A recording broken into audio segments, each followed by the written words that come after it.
Oi, pessoal, tudo bem? Sejam bem-vindos à nossa segunda aula de legislação trabalhista e tributária, tá? Depois dessa aula, a gente vai ter mais uma aula só antes da nossa prova, tá? Então, na aula passada, a gente viu um pouquinho da introdução aqui, né? À nossa aula de legislação. A gente viu um pouquinho sobre direito, viu um pouquinho sobre, né, a Constituição. E agora, a gente vai ver diretamente sobre legislação trabalhista, tá? Essa vai ser a parte fundamental da nossa aula de hoje. A gente vai estudar um pouquinho sobre a CLT, vai estudar um pouquinho sobre quais são os nossos direitos, né? Nossos deveres, os direitos do trabalhador, tá? E como sempre, no final a gente vai ter uma atividade, tá bom, pessoal? Então vamos lá. As normas que vão reger as relações de trabalho, tá? Vão estar inseridas na Constituição Federal de 1988. Tudo isso na consolidação das leis do trabalho, que é a famosa CLT, tá, pessoal? É lá que a gente vai ter as garantias e vai ter os nossos direitos, né, como trabalhadores, tá? Então vamos lá. Quais são os nossos direitos? O primeiro direito que a gente tem é até a carteira de trabalho, né? Na nossa carteira de trabalho, que vai ter tudo sobre a nossa vida profissional, tá? O empregador recolhe, faz as anotações, mas tem que nos devolver a nossa carteira de trabalho, tá? A nossa jornada de trabalho também é garantida por lei. Nós temos que trabalhar no máximo 44 horas por semana. E as horas extras são aquelas que a gente faz no máximo 2 horas por dia e vai ter um adicional de 50% sobre o valor da hora normal, tá? O 13º salário também é nosso direito. Ele vai ter o valor igual ao salário e tem que ser pago até o dia 20 de dezembro. As férias, né? Que depois de 12 meses de trabalho, o empregado vai ter direito a um mês de férias. E ele tem que receber o pagamento do quê? De 1/3 do salário até 2 dias antes do início das férias, tá? As gestantes, elas têm o direito à licença maternidade de até 120 dias, têm uma estabilidade de 5 meses depois do parto e pode fazer dispensa do horário de trabalho para até 6 consultas médicas no mínimo, tá, pessoal? A gente também tem direito ao quê? Seguro-desemprego, tá? Em caso de demissão. Se ele pedir demissão, não tem direito, mas se a empresa demitir, tem direito ao seguro-desemprego, dependendo do tempo que está trabalhando na casa, tá? Tem direito também a fundo de garantia, que é sacar o valor do fundo de garantia o quê? Se for demitido sem justa causa, ou então para comprar um imóvel. O aviso prévio é em caso de encerramento do contrato, então deve haver aviso prévio de 30 dias. Caso não haja esse aviso, tem que pagar um valor adicional na hora da rescisão, tá, pessoal? Então, vamos saber um pouquinho sobre a CLT, né? Sobre a consolidação das leis do trabalho. Vai regular as relações individuais e coletivas de trabalho, tá? Relação individual é aquela que ocorre entre o empregado e o empregador. Então, vai ter direito e obrigação de ambas as partes. Já as relações coletivas vão ser aquelas que vão ter o quê? Acordos e convenções coletivas de trabalho, tá? E vão ter aplicação direta no contrato individual do trabalho, tá, pessoal? E a convenção, o que seria essa convenção coletiva? É um acordo, tá? Dos sindicatos, né? Os sindicatos é que vão ter esse caráter normativo aí, todos os trabalhadores e empregados das categorias profissionais, eles têm direito a ter uma representação sindical aonde trabalha, tá, pessoal? Então, a gente vai saber um pouquinho mais sobre relação de emprego, né? Como é essa relação de emprego? Quando tem prestação de serviço, tá? De natureza não eventual, ou seja, quando você trabalha todo dia e recebe um salário para isso. Então, é uma relação de emprego, tá? É uma prestação intuito personal, ou seja, só aquela pessoa pode fazer, ela é insubstituível para aquela tarefa, porque ela foi contratada para fazer exatamente aquilo, tá? Então, todos os requisitos que estão previstos na CLT, né, dizem que é uma relação de emprego, tá? Porque não é um trabalho eventual, tá? É um trabalho que acontece direto. E tudo isso é discutido, se tiver algum problema, tudo isso vai ser discutido na Justiça do Trabalho, tá, pessoal? Não na Justiça Comum. Já a relação de trabalho, tá? É quando todos aqueles critérios que existem na relação de emprego, por exemplo, apenas um não foi cumprido. Por exemplo, o caso do trabalho eventual. Se você realiza uma prestação de serviço, se você só vai naquela empresa de vez em quando, então é uma relação de trabalho. Mesmo que você vá 2 ou 3 dias, você não tem carteira assinada, não é empregado daquela empresa, você presta um serviço, você é um terceirizado daquela empresa, então você tem uma relação de trabalho, tá? Porque você não recebe um salário, você recebe por serviço, tá? E se por acaso você puder ser substituído, então é uma relação, tá? Na relação de emprego, o empregado é hipossuficiente, tá? Quando ele é comparado ao empregador. Então, estão em desigualdade, tá? Por isso que a CLT protege os direitos do trabalhador. Porque se não tivesse isso, a gente sempre ia ter que se submeter, tá, ao empregador. Então, se a gente tem algum problema, a gente é protegido por lei e tem que recorrer à justiça do trabalho em vez da justiça comum, tá, pessoal? Um exemplo aí de relação de trabalho, por exemplo, é quando você é autônomo, que você vai prestar serviço de vez em quando a uma empresa. Já, por exemplo, a relação de emprego, vamos supor que você seja um operador de máquina, trabalha lá 5 dias por semana, 40 horas semanais, e você recebe ordens e recebe o salário do seu empregador. Relação de emprego, tá, pessoal? Vamos lá. O trabalho autônomo é aquele que é exercido por pessoa física, que vai prestar serviço por conta própria e vai assumir os riscos do empreendimento, tá? Então, ele não é subordinado a ninguém, tá? E quando ele tem uma relação com algum contratante, o trabalhador vai ter essa natureza trabalhista, só que a relação é civil. Por exemplo, um médico, um advogado, um engenheiro, um arquiteto que trabalha por conta própria, mas faz contrato com a empresa, ele tem alguns direitos resguardados, só que ele não é submisso àquele empregador, tá? O trabalho eventual, ele não é permanente, então é esporádico, é um trabalho temporário, tá? Ou transitório, então não é integrado lá na finalidade do contratante, tá? A diferença do autônomo pro eventual é que tem uma relação de subordinação, só que só para aquele trabalho, tá? Por exemplo, uma diarista, tá? Que vai prestar serviços eventuais em uma residência, tá? O trabalho avulso também é prestado de forma esporádica, assim como o eventual, só que em vez de para uma empresa só, é para várias empresas, tá? Só que ele pode ser representado por uma entidade de classe, mas não tem vínculo empregatício. Por exemplo, se ele é um sindicato, né? Trabalha no sindicato, não é empregado do sindicato, tá? Mas vai recrutar e vai selecionar aquelas pessoas para esse tipo de trabalho avulso, tá? O trabalho voluntário também é definido por lei, tá? E é qualquer atividade não remunerada que é prestada por pessoa física a qualquer entidade pública de fins não lucrativos, tá? Até o trabalho voluntário tem lei, tá, pessoal? Já o estágio, né? Para isso, o aluno tem que estar matriculado numa instituição de ensino superior ou profissionalizante, como é o nosso caso, e vai ter uma experiência prática. Então, se você não está trabalhando na área, por exemplo, quer fazer um estágio na área, você é resguardado por lei também durante esse estágio, tá? Só que a jornada de trabalho ela tem que ser compatível com o seu horário escolar, né? E uma remuneração é através de uma bolsa. Por exemplo, se você quer ser estagiário do curso de administração, seu horário de estudo é à noite, né? O horário da nossa aula normal é à noite. Então, você não pode estagiar nesse horário. Então, você tem ou a manhã ou a tarde para exercer esse estágio, que não pode ultrapassar 6 horas semanais, tá? Ou diárias, 6 horas diárias, tá, pessoal? Então, vamos lá. Relação de emprego. Numa relação de emprego, a gente tem o empregado e tem o empregador, tá? O empregador é a empresa que vai assumir os riscos da sua atividade econômica, que vai pagar um salário e vai dirigir a prestação do serviço. Já o empregado vai ser toda pessoa física que vai prestar serviço à empresa de modo não eventual. Lembra que vai trabalhar naquela empresa com carteira assinada, vai receber o salário. Lembrando que o estagiário ele não é empregado da empresa, ele está prestando o serviço naquele momento, tá, pessoal? O contrato individual do trabalho é aquele que é ajustado pelas vontades de uma pessoa física com a empregador, né, que vai prestar serviços ao empregador mediante o recebimento do salário.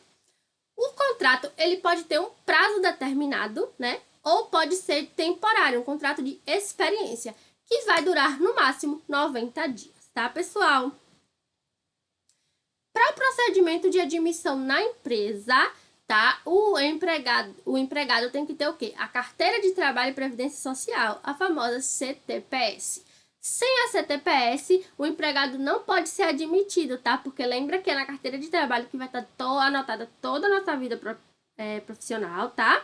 Então lá vai ter o quê? A nossa data de admissão, vai ter qual é o nosso salário, quais são as condições de trabalho, as férias, se tem período de suspensão ou interrupção do nosso trabalho e as informações sobre o nosso PIS. Também tem na carteira de trabalho quando tem acidente de trabalho, quando a gente altera o estado civil, tá? E dentre outras coisas, tá? Para o procedimento de admissão, a gente tem que registrar também o nome do empregado no livro de empregados, tá? Tem anotado todos os dados, todas as circunstâncias ali, se tem falta, se tem multa, tudo certinho. Depois disso, a gente também tem que fazer o quê? O exame médico admissional, né? Que é pago pela empresa. Então, tem o quê? Avaliação clínica, tem o exame físico, tem exame mental e alguns outros exames complementares, tá? E é nesse exame que o médico do trabalho vai emitir o atestado de saúde ocupacional, em duas vias. Primeira fica no local e a outra entregue ao trabalhador para que ele leve para a empresa, tá? Ou então que fique para você mesmo, se o exame for feito na própria empresa, tá? O contrato também pode sofrer alterações, tá? Ele não é imutável. Só que o salário só pode ser reduzido se tiver acordo ou uma convenção coletiva, tá? O salário é irredutivo. As cláusulas são imutáveis de início, tá? Para poder fazer qualquer alteração no contrato, a gente tem que ter mútuo acordo e não pode ter prejuízo ao empregado nessa mudança, tá? Algumas mudanças são admitidas em decorrência da ius variandi, né, que é a direção que o empregador pode determinar alterações no contrato, tá? Por exemplo, pode variar o horário, pode variar o local de trabalho, a função, tá? Só que para essas mudanças, lembra que não pode ter prejuízo ao empregado, tá? Então, por exemplo, se você for fazer uma alteração de função no seu contrato, ou você é reconduzido ao cargo anterior, tá? Por exemplo, quando você passa um cargo de confiança e depois volta para seu cargo anterior, tá? Ou então você pode ser reconduzido a um cargo anterior se você estivesse ocupando outro cargo diverso, tá? Tipo, você tá prestando serviço por causa de folga de alguém, ou então cobrindo as férias de alguém, depois você é reconduzido ao seu cargo, tá? E também você pode ser readaptado numa nova função por conta de deficiência física ou mental, tá, pessoal? E tem o caso também de promoção, né? Quando é promovido não tem prejuízo, então você pode ter essa alteração no contrato. Mas caso você seja promovido e tenha que ser reconduzido ao seu cargo anterior, aí vai ter um prejuízo, né, no salário. Então, tem que ser recondução de cargo, tá? Você não pode, depois que é promovido, não pode voltar ao seu cargo anterior sem essa recondução, tá? Então, tem que ficar bem atento aí às mudanças no contrato, tá? Mudança de horário também pode ser feita dentro do mesmo turno, tá? Só que, tipo, se você trabalha de manhã, das 4 às 1h30, você pode ser substituído de 1h30 até uma parte da noite ali, tá? Só que quando você tá trabalhando de dia e vai do turno diurno e passa para o noturno, você só pode realizar essa mudança, a empresa só pode realizar essa mudança se você concordar. Mas a alteração de turno do diurno pode ser feita, tá? Por exemplo, se você entrava 8 e agora vai ter que entrar 7h30, ou vai ter que entrar 9, tá? Então essas mudanças também são conversadas, mas não tem muito o que fazer. Mas você não pode ser mudado do dia para a noite sem consentimento, tá? Mas da noite para o dia pode sim também. São consideradas lícitas, tá? Para ser transferido de local de trabalho, tá? A gente considera a transferência de local se você tiver que alterar o local do seu domicílio, tá? Se for no mesmo município, o empregador vai ter que pagar o quê? Despesa de transporte, tá? Quando tem mudança de local. Mas quando você tem que ir para outra cidade, você não pode fazer essa transferência sem a anuência do empregado, ou seja, sem o empregado concordar com a mudança. Só que tem exceção, né? Por exemplo, se você tiver cargo de confiança, é gerente, é diretor, então pode ter essa transferência, tá? Geralmente é escrito isso na hora, no contrato, tá? Que você tem disponibilidade para mudanças quando exerce cargo de confiança, tá? Então, tem cláusula no contrato para prever esta mudança, tá, pessoal? Se aquele estabelecimento é extinto, também pode ter transferência de local, tá? Se você está precisando daquele funcionário em outro local de trabalho, também pode estar na lei, tá? Só que, se tiver transferência provisória, vai ter adicional no salário, tá? E todas as despesas resultantes dessa transferência têm que ser pagas pela empresa, tá, pessoal? Aí é bom, né?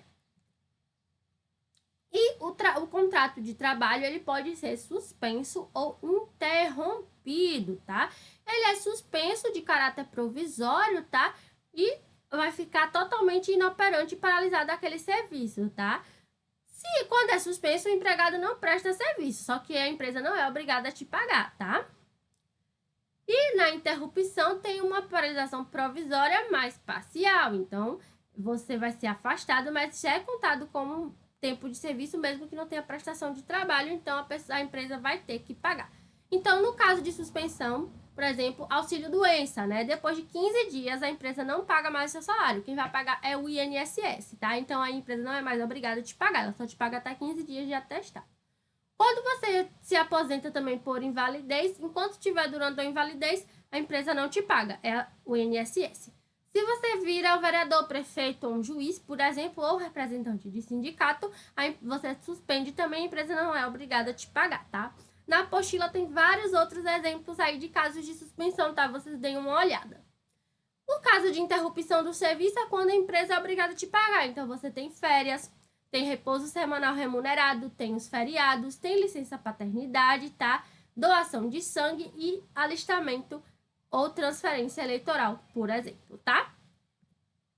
Também na apostila tem mais casos de interrupção do trabalho, vocês deem uma olhada. Então, a principal diferença é o quê? Suspensão não te paga, interrupção te paga, tá? Tempo de trabalho, aí sim é importante, né? Fiquem bem atentos, porque depois da reforma trabalhista teve mudança, tá? Então, o que acontece? Bem antigamente, a jornada de trabalho começava com o deslocamento do empregado até a empresa. Só que não, hoje não, chuchu. Hoje, seu horário de trabalho só começa quando você anota ali o seu ponto, bota lá o dedinho, quando você chega no seu trabalho, tá? Esse tempo de deslocamento não é considerado. Você pode trabalhar até 30 horas semanais, tá? 100 horas extras. E 26 horas tem até 6 horas extras, tá? E você pode compensar essa hora extra na semana seguinte, por exemplo, e recebe 50% lá sobre o seu salário. E as férias também são de 30 dias corridos se não tiver mais de 5 faltas, tá? E você pode converter até 1/3 das férias em dinheiro, que é chamado da conversão em pecúnia, né? Pecúnia é grana, bufunfa, mana. Então, você pode pegar até 1/3 das suas férias e trocar por dinheiro, tá? Não pode mais trocar as férias todas, tá, pessoal? Só 1/3, tá? E tem o famoso banco de horas, né? Tem empresa que não te paga a hora extra. Te coloca lá nesse lindo banco de horas. Como é que funciona esse banco de horas? É tipo uma poupança. Você vai trabalhando e seu tempo vai ser depositado ali naquele banco de horas, tá? Mas se por acaso você se atrasar, também é retirado do seu banco de horas. Então, realmente é uma poupança. Ou você soma ou retira tempo ali desse banco, tá? Então, por exemplo, se você trabalhar 1 hora a mais, em vez de te pagarem hora extra, vão creditar essa hora na sua conta. Mas se você atrasar 1 hora, ela é retirada ali do seu banco de horas, tá? Então, se a demanda estiver muito alta, por exemplo, e o empregador precisa que os trabalhadores fiquem um pouco a mais do horário, então ele não vai ter custo com hora extra, vai colocar nesse banco de horas. Mas, se tiver um tempinho que a demanda não está muito alta, se o trabalhador tem um saldo no banco de horas, ele pode compensar saindo mais cedo, tá, pessoal? E as férias também teve mudança ali com a reforma trabalhista, tá? Então, as férias podem ser divididas em até 3 períodos, só que um desses períodos tem que ter no mínimo 14 dias, tá? E nenhum dos períodos de férias pode ter menos de 5 dias, tá? E antigamente o parcelamento das férias era restrito, só que agora é para todas as idades, tá? Porque, por exemplo, quem é estagiário ou quem é jovem aprendiz tem que tirar as férias do mesmo período das férias escolares. E quem tem mais de 50 anos também, tá, pessoal? Então, o parcelamento das férias não é regra, tá? Você pode parcelar suas férias em um ano e no outro ano tirar os dias corridos, que não tem problema, tá? O terço do salário que é pago para as férias se mantém na regra, tá? E tem que ser pago até 2 dias antes das férias. E se não acontecer isso, a empresa tem que pagar o valor dobrado para o empregador, tá? Então, até 2 dias antes das suas férias, a empresa tem que ir lá te pagar seu terço de férias. Se não pagar, é o dobro, tá? Por exemplo, se você recebe todo dia 5, né? O quinto dia útil. E você vai pegar as férias do dia 25 até o dia 10. Então, no dia 5, você vai ter que receber o salário do mês anterior que você trabalhou. E quando você sair de férias, tem que receber o seu salário do próximo mês e o abono de férias, tá? Só que quando no seu próximo pagamento, né? Você só vai trabalhar a partir do quê? Do dia 11, né? Então, você só vai receber o que você trabalhou, tá, pessoal?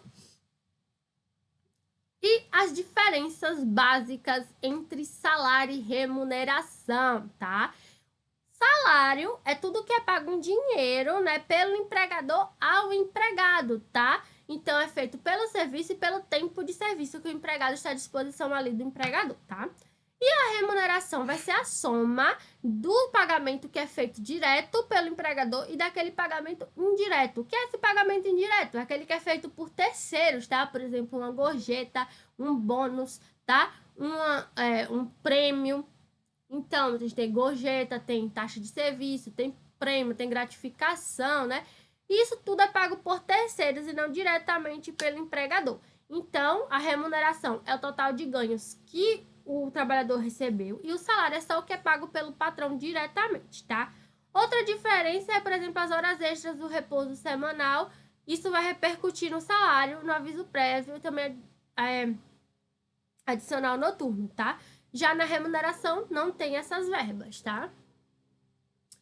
Então, pessoal, a nossa aula de hoje foi isso. Na apostila a gente tem um conteúdo mais completo, tá? Aqui é bem resumido, porque se a gente for falar tudo, a gente não sai daqui hoje, né? Então, qual é a nossa atividade? Quero que vocês pesquisem e resumam as principais mudanças que teve na reforma trabalhista e na nossa CLT. Ah, professora, foram tantas mudanças, eu vou ter que escrever tudo? Não, tá? Só as principais. O que são essas principais? A que mais saiu na mídia, né, pessoal? E a que a gente tratou aqui. Então, pode falar de férias, fala de salário, fala das horas de trabalho, da jornada de trabalho, tá? Não precisa colocar todas as mudanças, mas sim as principais. Se você quiser fazer um quadro de comparação do que era antes com o que agora pode fazer, se você quiser colocar só o que mudou agora, pode fazer também, você que escolhe, tá, pessoal? E esse é um assunto muito interessante, porque às vezes a gente escuta as coisas, mas não lê, né? A gente só vê pela opinião dos outros. Então agora a gente pode tirar as nossas próprias conclusões, tá, pessoal? Espero que vocês tenham gostado. Até a próxima aula. Não esqueçam de responder as atividades. Qualquer dúvida, vocês podem falar no grupo da sala, podem falar no privado, não fiquem tímidos.